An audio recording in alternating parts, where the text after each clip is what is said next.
Hi everyone and welcome back to the Rewind. Thank you very much for joining me. I hope everybody is doing well out there.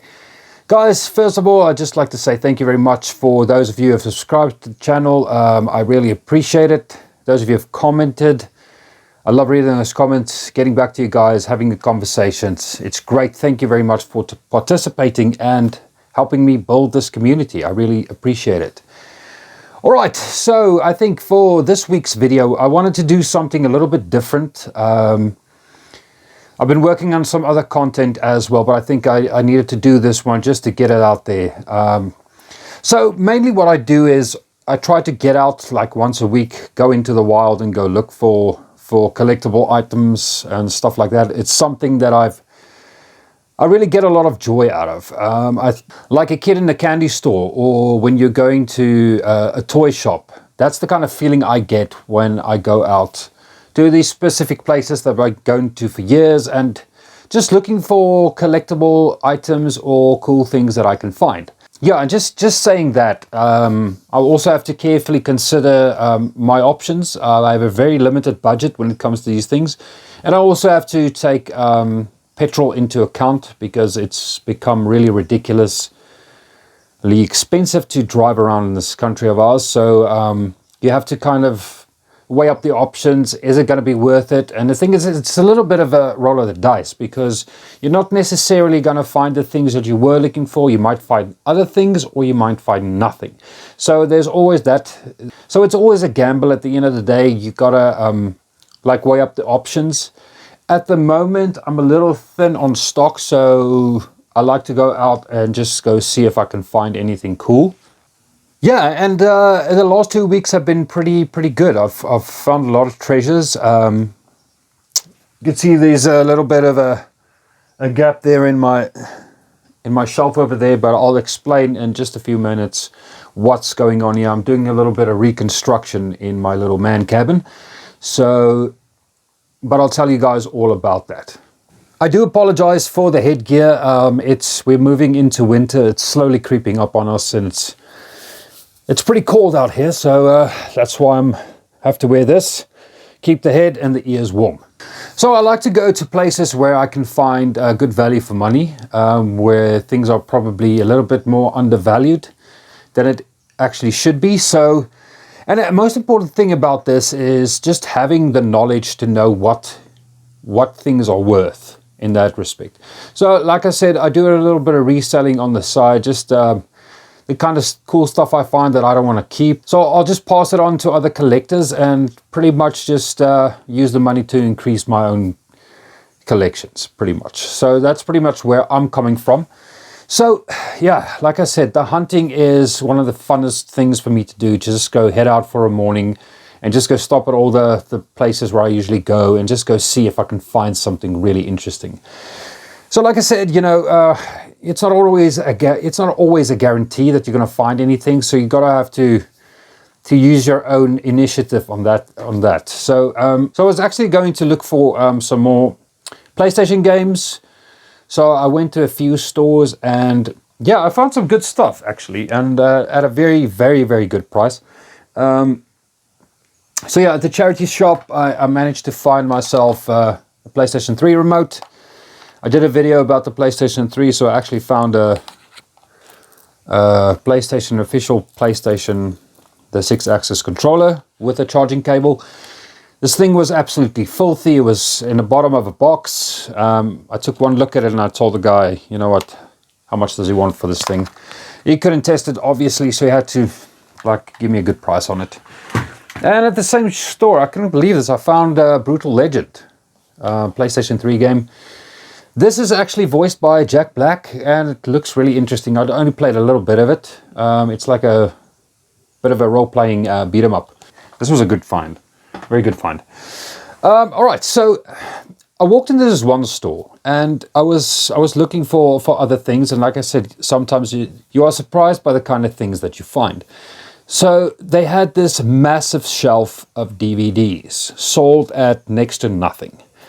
And I was thinking to myself, all right, you know, let me have a look.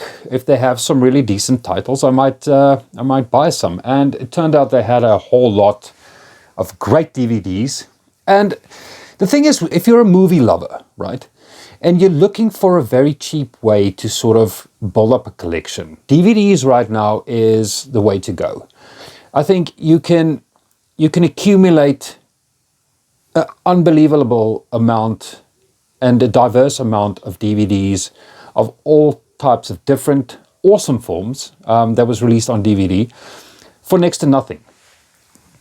So if you're a movie lover, I would definitely think of considering, well, I'm considering it at the moment because DVDs are so cheap, and I myself I just love movies. You know, I love story, I love movies, and especially the older movies. You know, I've got a nice nostalgic connection to them. So I bought some DVDs, and it's actually inspired me to look at.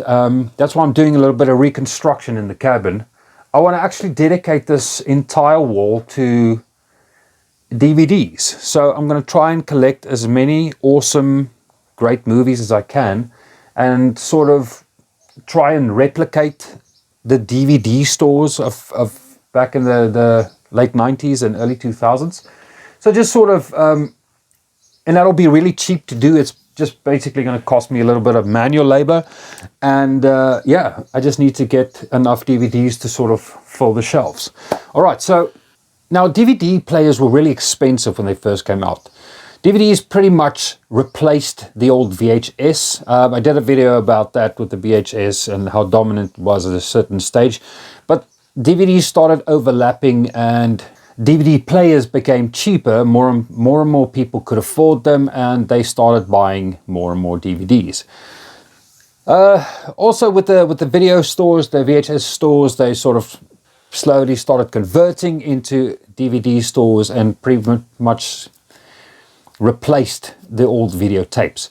Now, DVDs had a dominance for about 10 years, and then the Blu-ray started coming in.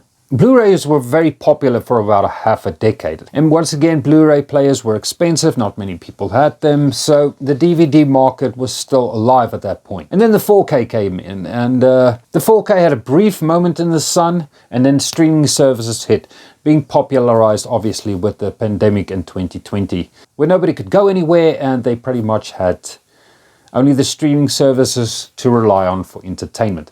Now, DVDs have not aged well. I think it's of all the physical media, movie media, DVDs are probably the worst. I think, like I said with the VHS, that's a special thing on its own.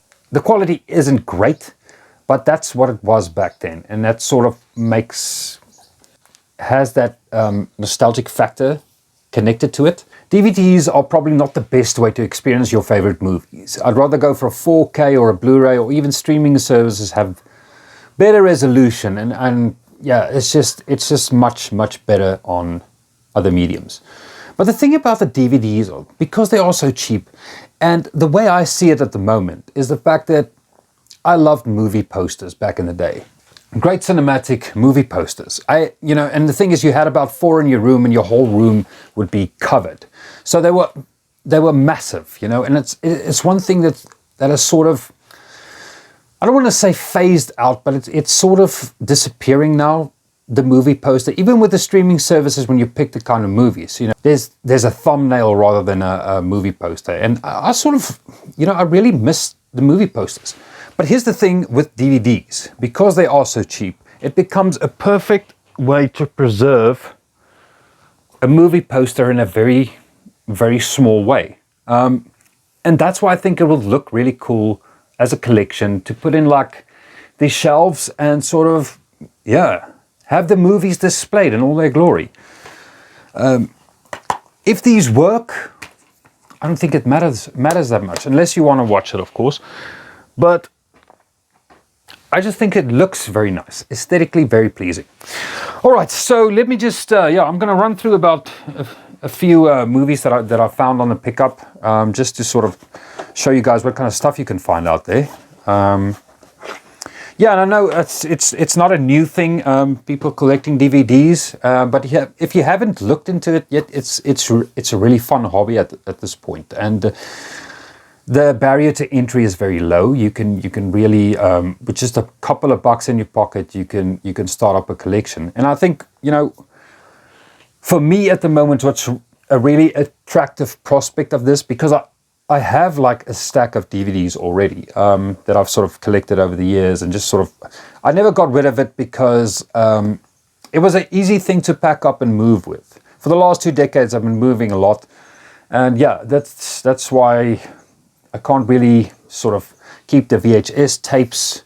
Well, I'm a little bit more settled now, but you know what I'm saying. VHS tapes are so heavy, and DVDs, you know, they weigh next to nothing. You throw them in a box and yeah, off you go. So I would like to, what I'm going to do is I'm going to try and collect maybe just like 100 at first, like 100 of the best films that I can find on DVD, you know. And yeah, just sort of build up like a little library, and I think it'll just look really cool. So yeah, okay, so first one up, I was actually quite surprised to find this, The Breakfast Club. I watched this movie a couple of times. It's like a little bit of it's a teen drama, coming of age kind of story. It's really cool. It just doesn't age. I mean, it's The Breakfast Club. I'm going to try and go through these as quickly as possible, guys. And then a copy of Edward Scissorhands. I mean, just, yeah, it's a wonderfully aesthetically pleasing movie. I really love what Tim Burton did with the whole universe of the story. I find it so intriguing. It's just a really good piece of filmmaking for me as well. And then we have Reservoir Dogs, Mr. Quentin Tarantino. I think this is still one of his best. I really enjoyed the minimalistic approach to this film. You know, this is how you make a fantastic film on a very small budget. And yeah, it's just legendary in his library. The Social Network. I really enjoyed this movie. And it's surprising actually to me that lots of channels rate this as one of the best movies of all time. I'm still thinking about that. I can definitely think of some others that are probably better, but yeah, it's a great film. I mean, David Fincher, he just never disappoints. And City of God, I've forgotten about this movie. Wow, some heavy subject matter. It's a really well-made film. It's just one of those films that after you watch it, it just sits with you for years. So if you haven't checked that out, definitely check that out. Mr. Danny Boyle, I think probably a legendary movie. Trainspotting, Ewan McGregor, Johnny Lee Miller, and Robert Carlyle. Yeah, when I watched this the first time, I was like, probably not the appropriate age to actually watch this movie. And I loved it. I just loved it. The Wolf of Wall Street. Man, what can I say about this movie? This is the best collaboration with Scorsese and DiCaprio. This film is crazy. It's just completely bonkers. And I think DiCaprio, this is one of his best performances. This is just absolutely ludicrous. And I love this movie. I absolutely love it. And then one from my childhood. You know, this is what I'm saying. You know, you're not really going to know what you can find out there. And the thing is so undervalued, but The Never-Ending Story. I mean, this is one of the first fantasy films I've ever seen in my life. And yeah, I remember being really sad at the end.